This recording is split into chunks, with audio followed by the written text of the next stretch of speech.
Hello, I'm Erica Mallon, Executive Director of the Aspen Institute Arts Program. Thank you for joining us for this special pre-release screening of the documentary film Aggie, and for this very special conversation about the film. This event is made possible by the Institute's Eisner-Lauder New Views documentary and dialogue series. The series features compelling and thought-provoking films and in-depth conversations about them. That Agnes Gunn's story is a compelling one is undeniable. She took risks as a woman during a time when very few did or felt that they could, to follow her passion and to ultimately become a fearless and fierce advocate of artists and social justice issues. So I'm so pleased to introduce you to our panelists today to discuss the film, Agnes, and the impact of the Art for Justice Fund. First, we are thrilled to have filmmaker and Agnes's daughter, Catherine Gunn. We are also so thrilled to have author, poet, and Art for Justice Fund fellow Mahogany Browne.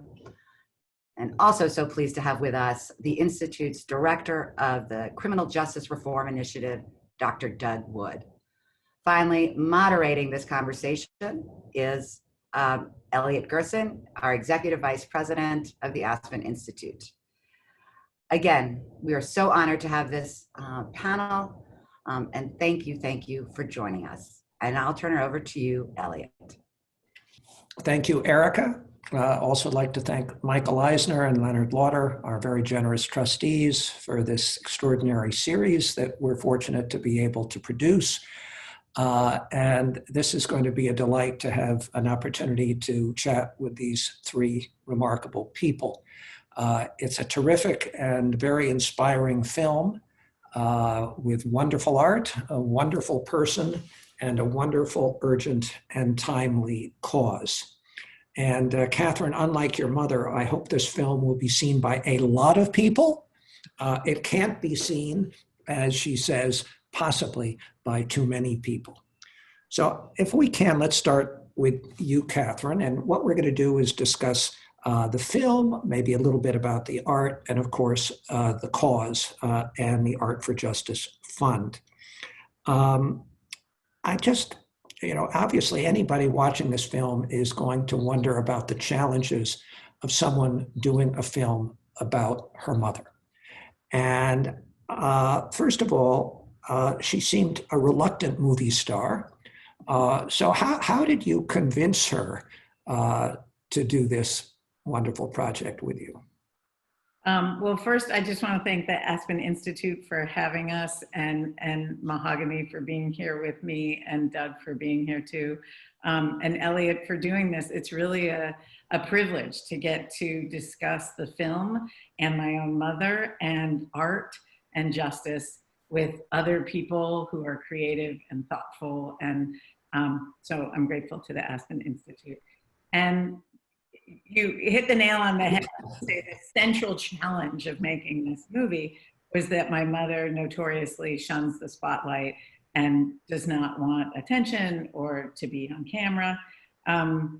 And so on the one hand, I had to convince her she was worth making a movie about, but at the same time, not undermine one of the main things that makes her so compelling, which is it's not only humility, but her insistence on networks of care and ways and places to be in community and to make community.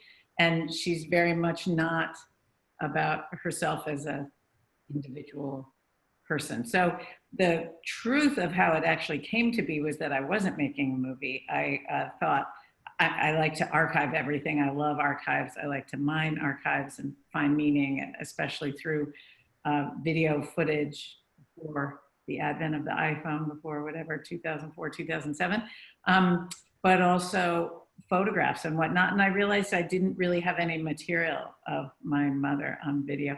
So I thought I'd do some interviews, and they were terrible. Talking head interviews, I think, should be outlawed anyway, but she was the worst subject and I was a hideous interlocutor. And I just said, well, I don't want to do that anymore. So why don't I just film you talking to the kids? And she did.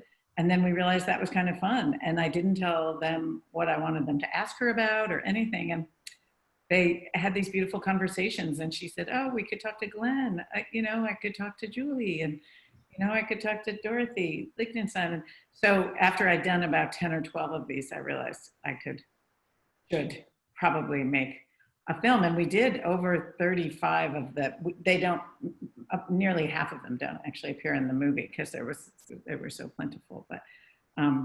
But we did all these, and I kind of, as a filmmaker, love the conversations, because not only do they show you this parallax of her life, this sort of prism of how she reflects and grows and learns and shines based on the people in her world. But I also felt like I kind of broke out of that talking head baloney, which is so stiff and boring. And it almost does become a kind of verite, because those are real relationships and those are real people and they're asking real questions. I didn't dictate what they should talk about at all. So some of them wrote out, a couple of pages of questions. Other people were more casual about it, but they all sort of show a little bit of who they are in relation to her. So once you convinced her to do it, and once you were in the project, how did you just toggle between sort of being daughter and director? I mean, how much, doing other films, how much harder or easier was the actual process? Oh, well, it was much harder because she won't talk to me. She talks to me prolifically when we're not on camera.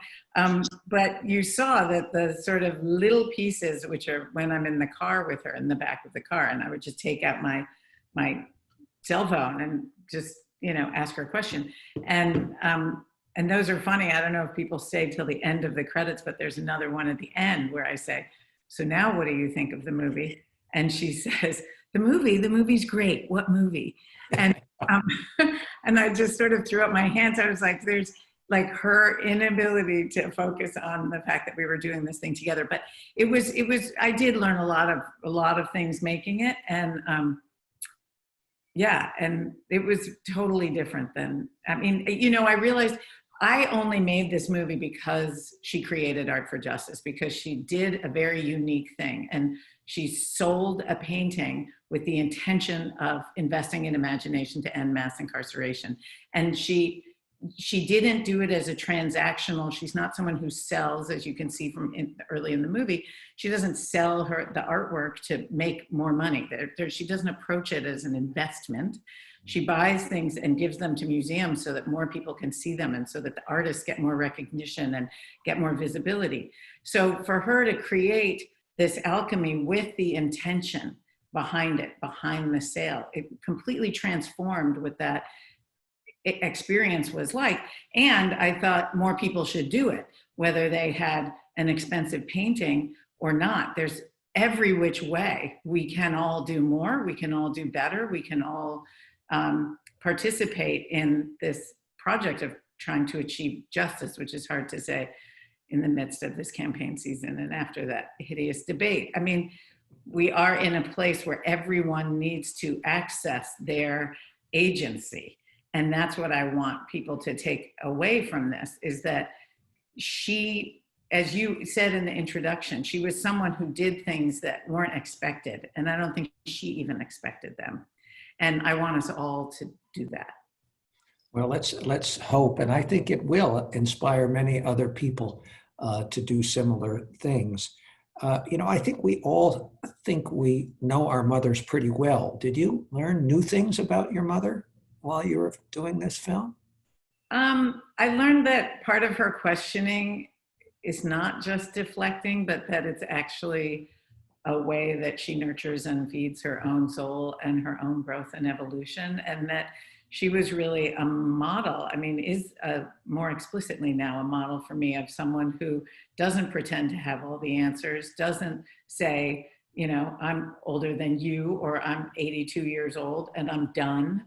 She's never fixed herself in one place. And so this questioning is really her way of engaging with the world. And that was a new understanding for me, especially on the macro, but especially in terms of her relationship with me, that there was a way that even though she didn't always know what I was up to or didn't always know what I was going to say or do, um, she never veered away from believing that it would be important. And I think that's the biggest.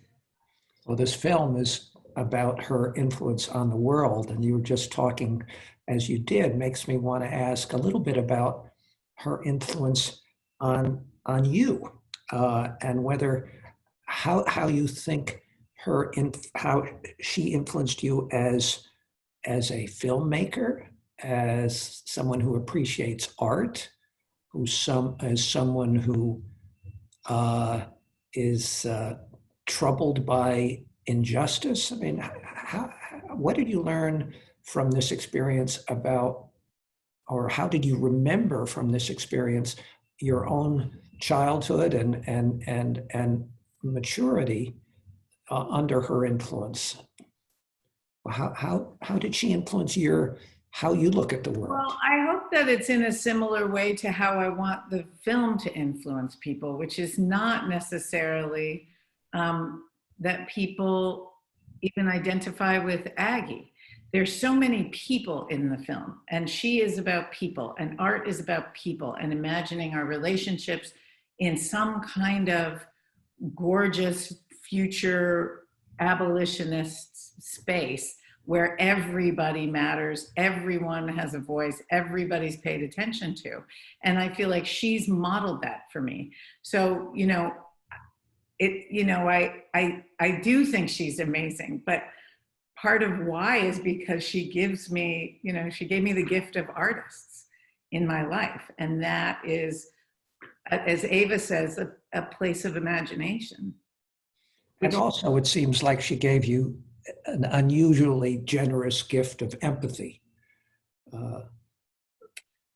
Well, I think empathy is something that we can gain from art. I don't know where empathy really comes from, if it's something people are born with or not, or that they learn it from experiencing their own lives as a complex muddle that our lives really are.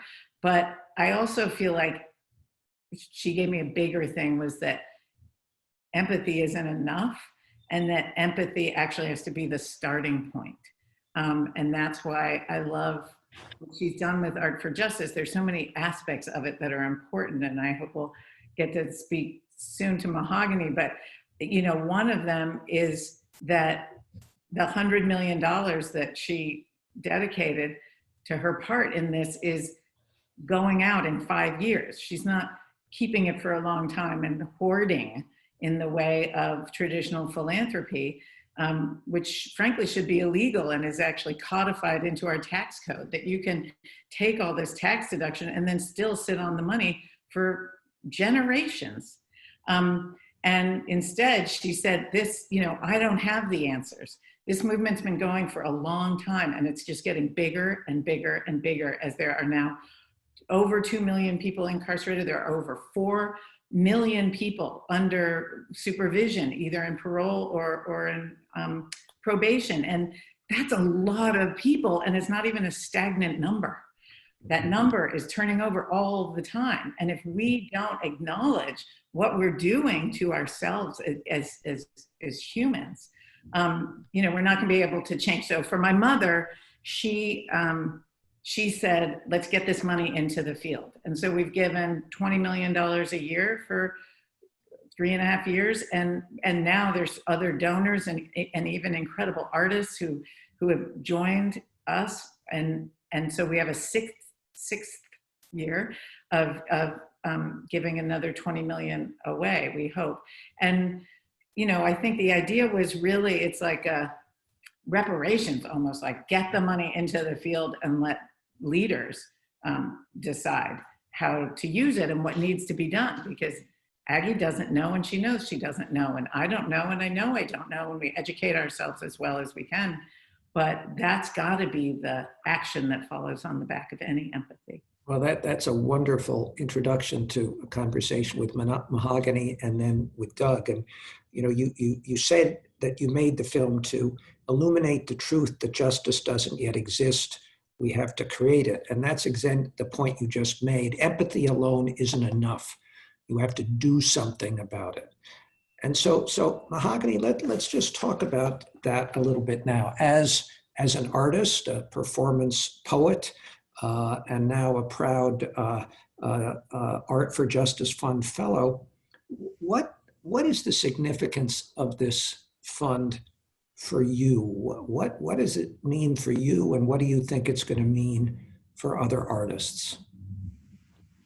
For Justice came to me during a time that I didn't realize I needed it most. I'm a child of someone who's been incarcerated for the majority of my life, and every man in my family has been affected by the prison industrial complex. So I never had time to really digest what was happening. It always felt like, of course, this is a part of what it means to grow up Black and male in America, this kind of state-sanctioned insistence, not just the violence, but the insistence of devaluing their lives in a space in the community. So I then had a chance to really be honest with myself and my family. I received the fund, the grant from the fund, and decided to take that time to quit all of the jobs, because as artists, you figure it out. So you're teaching artists, you're writing essays. I was teaching how to write poems, visiting group homes with teenage pregnant moms, working in alternative prison programs, constantly engaging in the work, but not really processing how the work had affected me and my family. So I took that year to interview my family, to interview folks that were impacted by mass incarceration, with a special focus on the women and children. And what came from that were these life-altering collaborations. That one project that I finished in 2019 and was made into a long-form book and a book of essays, then allowed me to work with Russell Craig, who is a visual artist. And I just interviewed him once, and I was like, but you have to tell your story. Like, why don't we know these things about you? The fact that you taught yourself to paint and read in the middle of this mass incarceration epidemic that you were a victim of, and still you rose. And I wanted to look at his story specifically because he reminded me so much of my family. And that's one of 5 different collaborations that occurred that would not have happened. I would not have had the space or the mental capacity or the health or the time to really be honest with healing my past, right? Healing what I know about the future, and really reckoning who I want to be and what I want my art to do. So what other kinds of art are you now thinking about, inspired by this and the new relationships that you have, artists that you might want to collaborate with? Do you have, how is this experience and your fellowship sort of changing your own aspirations or the prism through which, you look at life? It's funny because before I didn't realize how much of my work was a response to scarcity.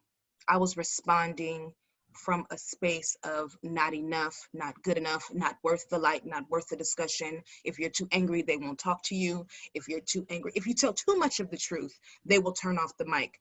And the scarcity of, I have to say it anyway, and anywhere that I can say it, was actually, it was weakening my body, right? So what did it mean to work from abundance, from a well of, I have this information, but I also can align myself with allies who are doing the same kind of abolition investigation. I have access to folks who have already researched, who've been, in these spaces, these teaching classroom spaces that were so unorthodox, but highly necessary. And we're fighting to continue to go to Rikers to teach, to go to San Quentin to teach.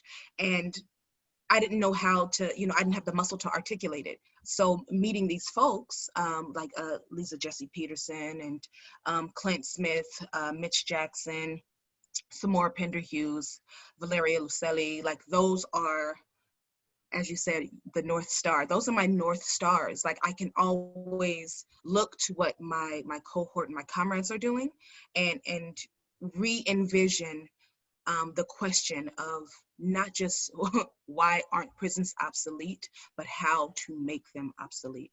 And how can the art that I'm creating urge the conversations in spaces that have just resigned themselves to the fact that it's always been this way, because that's how I operated for a very long time. Well, prison is what happens when, you know, you do something bad, but that's not the truth, right?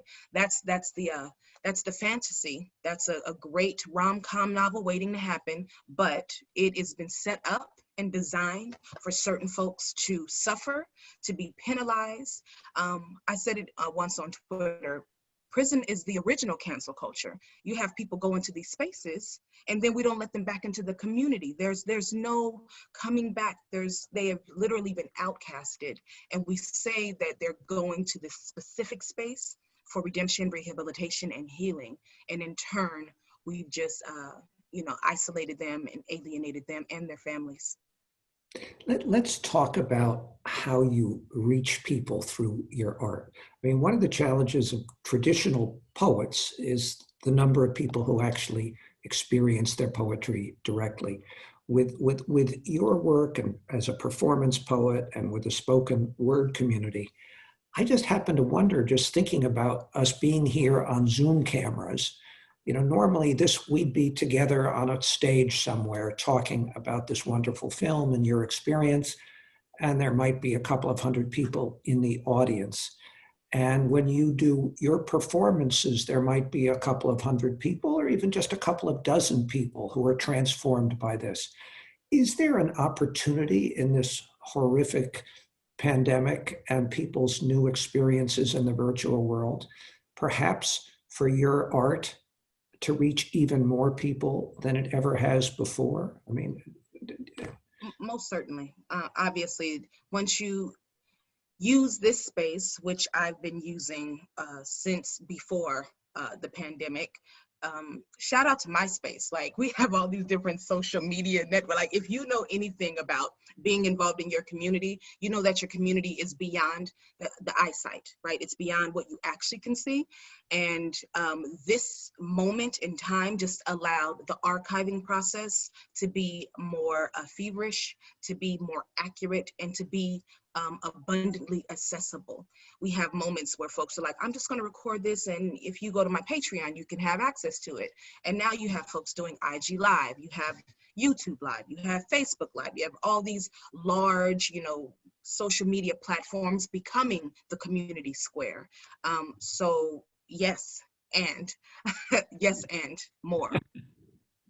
So I noticed that in your work, that in addition to the other things you do, you've written some books for children, and in those books, there's you attack the same kinds of themes and injustice, and particularly the challenges to Black girls and young people. Mm-hmm. Just tell us a little bit about how you the importance of reaching young people and children, and how you do that, especially about these very challenging and difficult issues. Thank you for that. So Woke was the last project. It's a children's anthology of poems. It's about raising global citizens. It's about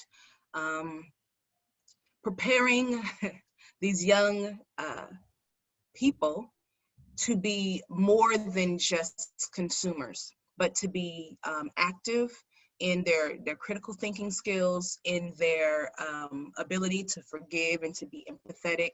I believe that Woke, A Young Poet's Call to Justice, which was written with 2 other poets and illustrated completely. I believe that if that was available 50, 60 years before, it would not be such a harrowing task to talk to Congress about restorative justice. If we started talking to young people in kindergarten, grade school, middle school, about what forgiveness looks like, about what allyship looks like, about body positivity. There are so many things that would not even be, it just feels like it's pulling teeth to talk about, you know, what does transformative justice look like, and why don't prisons work, and how can you forgive someone if you don't know how to forgive someone, something that we learn, what, as a toddler? Is that fair, Kat? As a toddler, you're like, did you hit someone? Say sorry. Did you take that without asking? Say, like, if you're asking for forgiveness and you're learning these standards for being a global citizen, for being a citizen in your home, then when it's time to have a conversation about the larger community, it's not so foreign. But you have folks who walk around as if, you know, they never have to think about restorative justice, because this is my box, this is where I live, and you can't come in. But that's not real life, and that's not sustainable. So I love that I'm able to write these poems for young people, because they will actually make sure that we get it right tomorrow. And also Mahogany has even a book for even younger children named Woke Baby. And it's Yes. the cutest book you've ever seen. You got to start, and I mean, if you look at newborns now, and it just talks about what newborn life is, which is them yelling and crying when they need something, telling you no with their voice, stretching their body, you know, raising their hands in the air for justice. Yeah.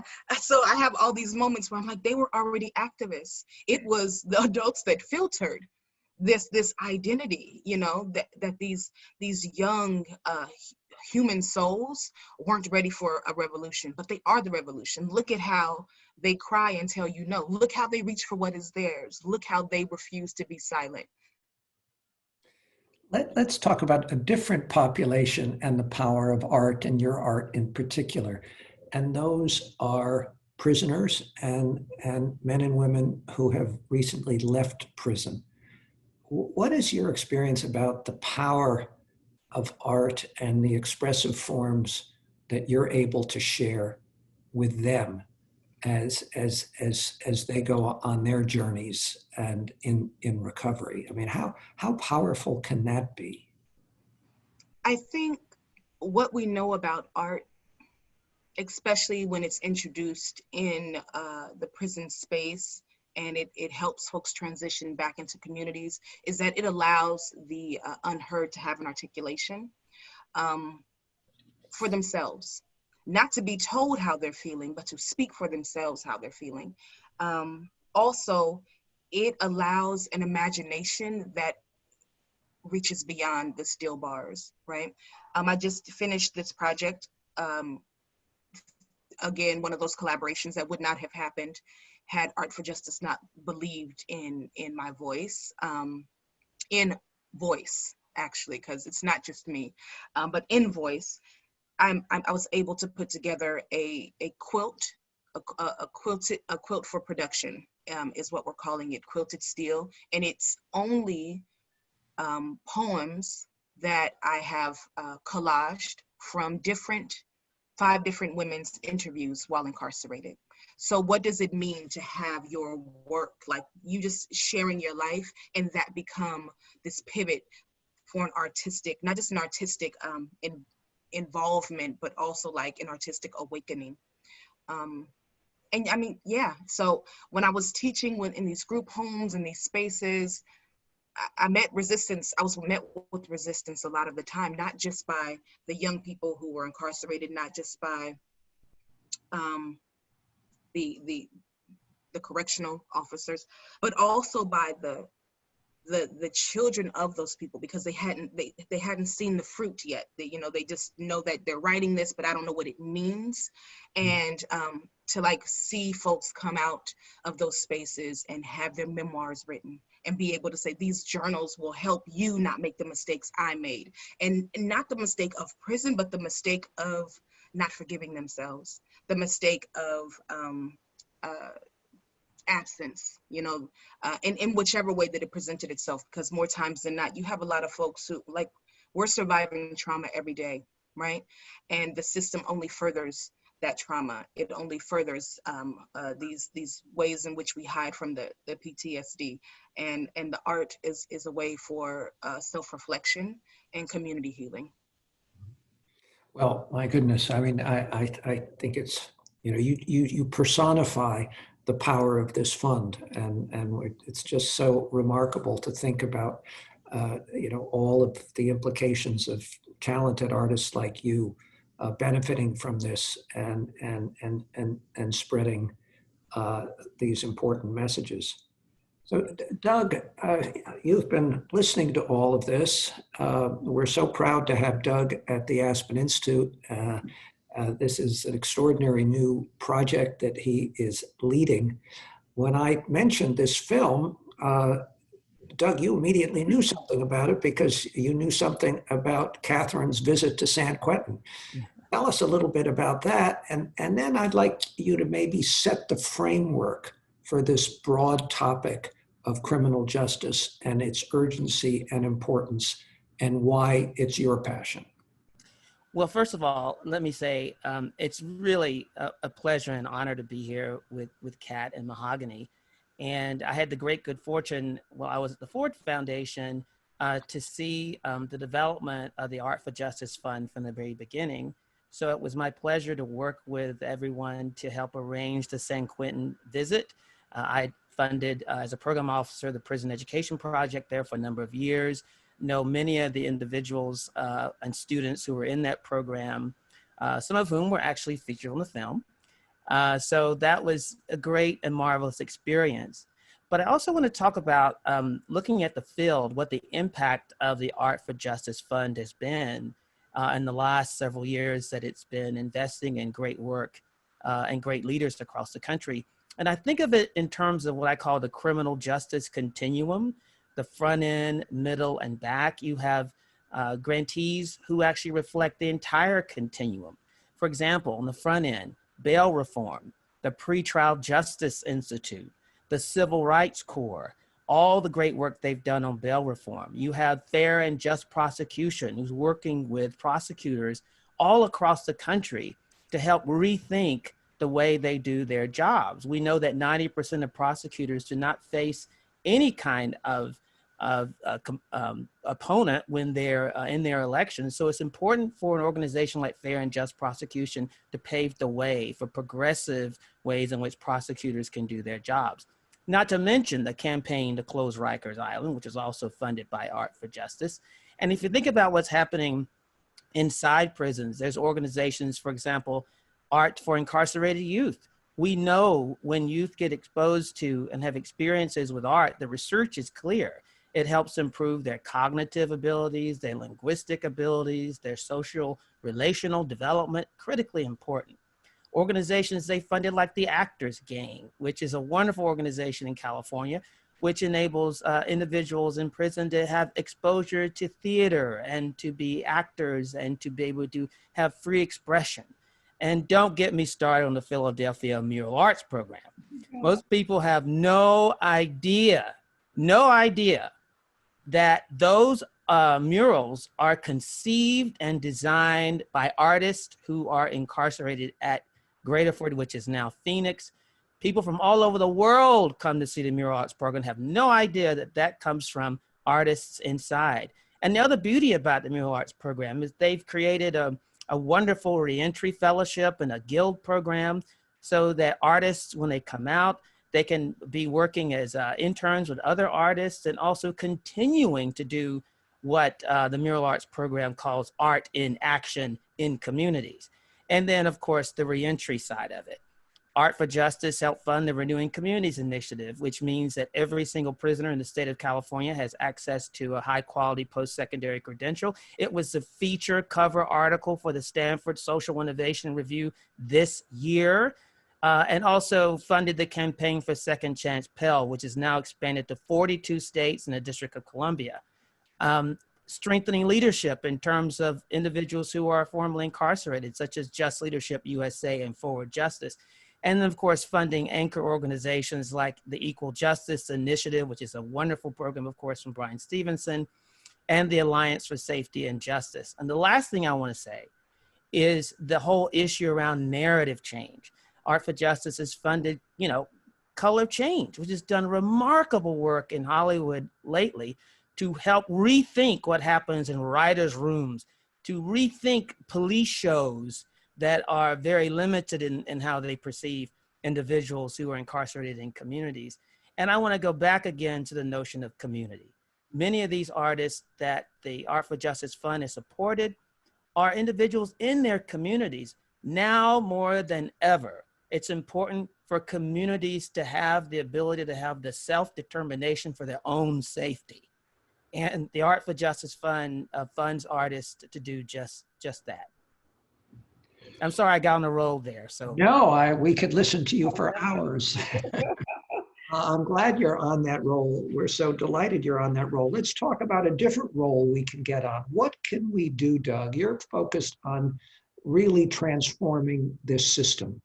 What can we do when you combine the fund and the artists who are funded by it, and to actually change public policy in this country? What do you think needs to happen? How can it happen? And how can these efforts and these fellow travelers in this effort, artists in particular, how can we, really catalyze real change? I mean, this is a deep systemic scar on this country, and you want to remove it. How? well, I think one of the beauties of artists, among many other things, is that they're absolutely tied to their communities. And if you think about what's happened, we know this before COVID, there are spatial concentrations of poverty and incarceration in neighborhoods and communities all across the country, with overlapping inequalities when it comes to education and health and issues around economic inequality, which COVID has laid bare.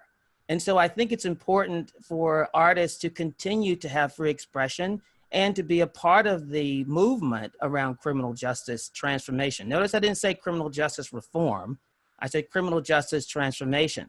So that goes beyond the quote unquote criminal justice system and also takes into consideration all of those interstitial connected issues that I talked about before. And COVID has laid bare all of these inequities. So I think in order for us to think about criminal justice transformation, it's important that the artist's voice is there, anchored in the community, and also to be able to think about ways in which we can connect, and the artist has the ability to do this, to connect across all those related interstitial inequities, which has contributed greatly to mass incarceration in America.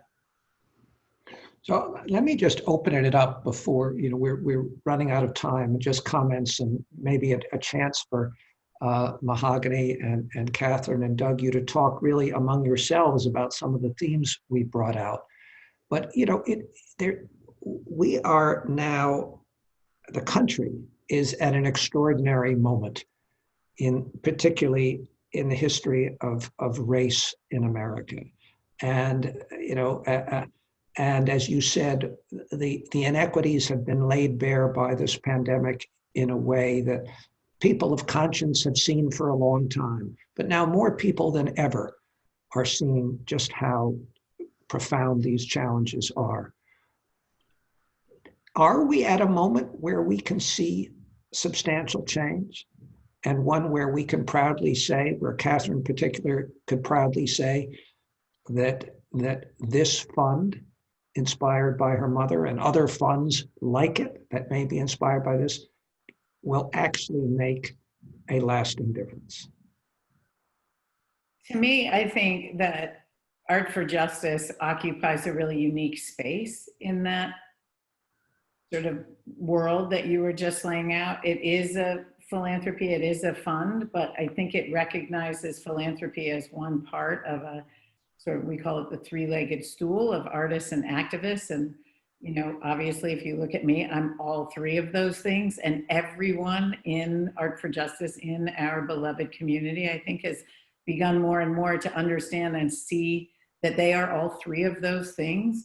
And that's what is very empowering to people, is that we are in a space that doesn't say that artists are over here and that organizers, advocacy. I mean, Mural Arts in Philly is a perfect example. One of our grants there is for James Yahya Huff, a brilliant, incredible artist. If anyone's anywhere near Queens, near PS1 right now, he has incredible pieces in the Marking Time show, which is up, curated by Nicole Fleetwood and with many of our other friends and fellow Art for Justice fellows. And James Yahya Huff is an artist in residence in the DA's office in Philly right now. That's an unprecedented understanding of intersectionality that's not just throwing the word around or saying we're all connected. It's actually acknowledging that part. You look at Desmond Meade in Florida right now with Florida Rights Restoration, which has been working to get 75% of people in Florida said they wanted the 1.4 million people who had been formerly incarcerated to be allowed to vote. And the right wing has just chipped and chipped and chipped and chipped to make sure that they can't vote. And right now, they've imposed a poll tax, which is constitutionally illegal, onto formerly incarcerated people who'd like to vote in this election. Desmond Meade, as the leader of this movement and of Florida Rights Restoration, is an artist. He immediately looks at a situation like that and tries to untangle, how to problem solve, to critically arrive at a solution that he says, okay, if they have to do community service, we'll engage them as people who are going to go around and get out the vote and register their fellow formerly incarcerated people. I mean, he's the creativity in his mind. He is an artist. And all my life, I've thought my mother was an artist, and she will always bizarrely say, like, I can't draw a cat, as if most artists can't draw a cat. But, you know, like the fact that in this film, I think she finally realized that by her own definition, she is an artist, and everyone in our Art for Justice world is also an artist. And we have to move from there if we're going to achieve narrative change, because Brian Stevenson always talks about what Doug so clearly just laid out, which is that policy change is downstream from culture change, from the narrative change. And we need everyone to be on this understanding, which is why it links again to Mahogany, what you said about voice, and Aggie's internally very coherent line from Studio in a School to Art for Justice, which some people see as one's about young children and arts education, the other's about incarceration and the prison industrial complex. They're the exact same thing, in my opinion, because they're about her recognizing that there are people who don't have a voice. And if public education students don't get any arts, they are only in classes where they're asked what the answer is. They're never asked what they thought, what they think. And Giancarlo says that in the film. He says, I went to the art room. It's the only place anybody asked me for my voice. Like it gave me a question, listened to what I had to say. And it's the same thing when she goes into San Quentin, she sees artists in San Quentin who are caged and buried alive and who can't contribute their gifts to society. And, you know, anyway, I don't even know where that began, but. No, it's great, but let me It landed. just ask sort of as a sort of a closing question for all of you, which is, for the people who are going to be inspired by this film, and even the smaller number of people who are going to be inspired by listening to you today, what can they do? You know, what can they do, you know, to make a difference in this area? And, you know, Doug, Mahogany, you know, people are going to be moved by what you've said, by this film. What do they do? I think that you both said it earlier. You kind of gave the foreshadow. Empathy is only the active, it's only the beginning before the active, right? That's the action item is when you put paper to pen, when you put pen to production, when you put boot to cement, when you go outside, when you interrogate more than just within your friend circle, but when you're taking that circle into more communal spaces outside of, you know, that safe bubble. If you are comfortable after you watch this film, you can watch it again, right? Inspiration should lead you to move something, and it can't just be your mouth. Doug? Well, I think any opportunity for those who are most impacted to have a voice and to look around and be engaged in supporting individuals who are most impacted by this work is going to be critically important to shaping the narrative and thus ultimately a durable public policy agenda that lasts through generations of individuals, as well as improving the communities that are most impacted in America. Thank you. And Catherine, a final word before I turn things back to Erica to close? I think they just said it. I think they said it. I think, you know, we all just have to keep working together like this and keep understanding that these connections and these moments of revelation and contribution are vital. That it was, you know, Ava DuVernay's movie, a film. It was an art piece that was the tipping point for Aggie. And I hope that Art for Justice has helped artists realize their tipping points for other people. Well, thank you. And this has been a privilege for me. I'm inspired. Back to you, Erica, to wrap things up. Thank you, Elliot. And thank you, Catherine, for making this incredible film and sharing it with all of us, and wish more and more access that people can have to this film is going to be key to not only learn about how iconic Aggie is, but the work that she is doing. And Mahogany, thank you so much for being.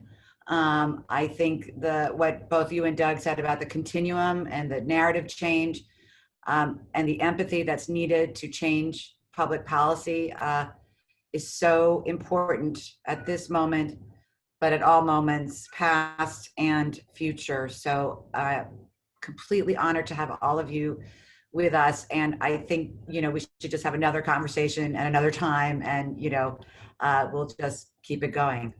So thank you all again, and much luck, and look forward to seeing you all in person at some point. Thank you. Thank you. Well, thank you. Thank you.